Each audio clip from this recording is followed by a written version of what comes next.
I'm going live now to Virginia Senator Tim Kaine. Good morning to you, Senator. Good morning, Margaret. You and Senator Lee have actually found some common cause here, despite the difference in your parties, on a frustration regarding the president's lack of consultation with Congress. And I want to dive into that. But let's start off specifically on what we learned. Because you are on the Senate Foreign Relations Committee, which has oversight of the State Department and therefore embassies, were you aware that there was any kind of threat specifically to Embassy Baghdad and 3 other posts, as the president has described? No, I wasn't, Margaret. I was at the classified briefing because I'm both an armed services and foreign relations member. That was not told to us in the classified briefing, nor was there a suggestion that multiple embassies were threatened. And I think that was one of the reasons that the senators in the briefing were so unhappy. We felt that the evidence was far short of imminent threat. We were mad that they were so dismissive of the notion that Congress would have anything to do with questions of war and peace. And we also thought that the administration was very cavalier about the Iraqi reaction, the Iraqi resolution of Parliament that the U.S. should leave. They were sort of like, oh, that's just the way the Iraqis talk. This is a very serious concern, and the administration was downplaying it in a way that I think was very unrealistic. But specifically, the defense secretary said the Gang of 8 was told in specific detail, and they chose not to share it with members of Congress. You are saying that you were never told of a threat to the U.S. Embassy. No. And as I've talked to the Gang of 8, again, this is classified information. I'm not going to put that all on the table, but members of the Gang of 8 on the Senate side were not happy with the degree of this question of was there an imminent threat. The administration says there was exquisite and detailed intelligence. That means it was specific.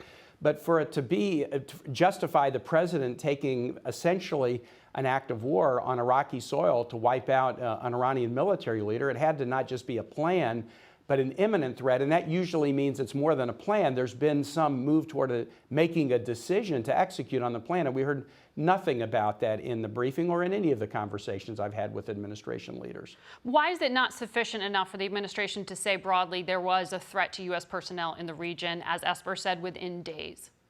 Why don't you trust that? Well, look, bottom line is the Constitution makes really plain it's Congress that gets to make the decision about whether to go to war, and ultimately that's a judgment about the troops. We don't want to put our troops in harm's way unless there is deliberation in front of the American people about whether it's important. Now, a president can act unilaterally to defend against an ongoing attack or an imminent threat. But if it's more than that, it's supposed to be for Congress, because Congress will have this debate in a way that the American public will be informed of the stakes. And then if we debate and vote at the end of the day, then it's fair to ask our men and women in uniform to risk their lives and health. But if we're not willing to do that, or if the president tries to rush to war and escalate, then you run the risk of making mistakes that are just so fatal in their consequences, you can hardly ever, undo them. The president says he doesn't want to go to war. I want to get to that authorization of use of force. We went back and we looked, and the original AUMF from 2001, and then there's one in 2002, but in the wake of the al-Qaeda attacks on this country, that was the premise for this authorization Congress gave at the time. It was then used over the past almost 20 years to send troops to Libya, Turkey, Georgia, Syria, Iraq, Afghanistan, Yemen, Eritrea, Ethiopia, Djibouti, Somalia, Kenya, the Philippines, Cuba. There are Democratic presidents. Why hasn't any party made a full-throated effort to get a new authorization for military force? Well, Margaret, as you know, I have been working on this since I came to the Senate, and I have the same concern. When I came to the Senate in 2013, I criticized President Obama for taking us into military action in Libya without congressional authorization, for going on ISIS in Iraq and Syria without congressional authorization. I will say this, when I started on this crusade 6, 7 years ago, very few people were interested in it. But in the last year, the good news is, finally, members of both parties and in both houses have started to step up and take the congressional responsibility seriously. I do think we have to rewrite and redo the 2001 authorization that authorized us to wage war against non-state terrorist groups that are connected to the perpetrators of the 9/11 attack. What you're proposing now and you have been, here's what I'm proposing. You're working now, with Senator Lee on it, but I just want to point out that there does seem to still be a carve-out for imminent threats. And there should be. How would that not stop what the president just did? Well, Senator Lee and I are basically trying to restore this to its constitutional place. So we have a resolution that would basically say no war against Iran unless Congress specifically votes to authorize it.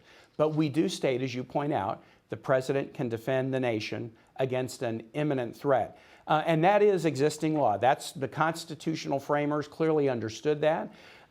We're skeptical of the evidence that this president has put on the table about imminent threat. And that's why we're challenging the briefers, and that's why we're challenging the president. But at the end of the day, I think this is less about the president than it is about Congress.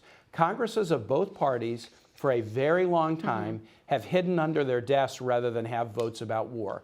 Votes about war are tough. I've cast 2 of them in the Foreign Relations Committee. Fundamentally different than any vote you'll ever cast. Yeah. And so many members of Congress, what they want to do is hide under their desk, let the president just do whatever the president wants, and then they think they can escape accountability for the consequences of war. It's time to go back to what the framers envisioned. We shouldn't send our best and brightest into harm's way if Congress doesn't have the guts to have a debate and have a vote. All right, Senator Kaine, thank you for laying out your case. You were persuasive enough to get Senator Mike Lee on board with this.